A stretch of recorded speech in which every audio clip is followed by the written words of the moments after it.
एक सुरम्य वन में बहुत बड़ी झील थी और उस झील में बहुत से जलचर बड़े ही प्रेम भाव से रहते थे। उन्हीं जलचरों में एक केकड़ा और सारस भी थे। उन दोनों में अच्छी मित्रता थी। सारस को कोई दुख था तो बस यही था कि एक सांप आकर उसके अंडे खा जाया करता था। एक दिन केकड़ा झील के किनारे बैठा था, तभी मुंह लटकाए सारस भी वहां आ पहुंचा और मित्र का उतरा चेहरा देखकर केकड़े ने पूछा कि हे मित्र, मुंह क्यों लटका रखा है, सब खैरियत तो है?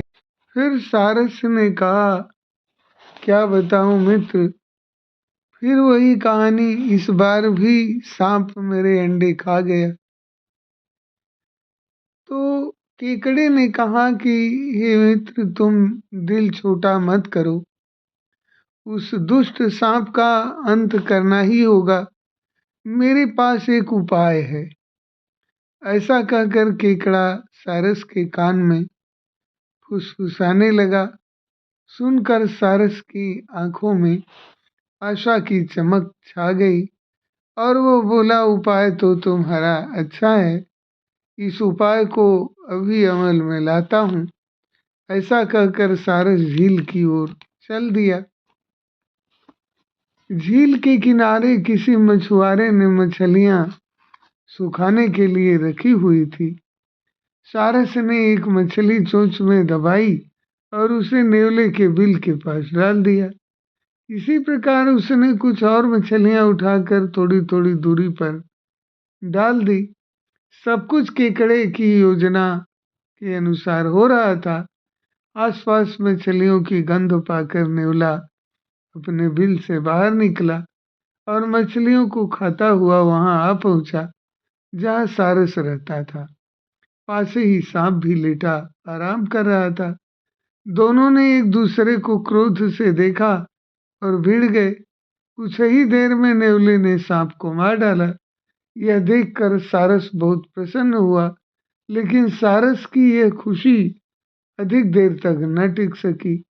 अगले दिन नेवला मछलियों के लोभ में फिर वहां निकला, लेकिन उसे यह देखकर बहुत निराशा हुई कि वहां एक भी मछली नहीं थी।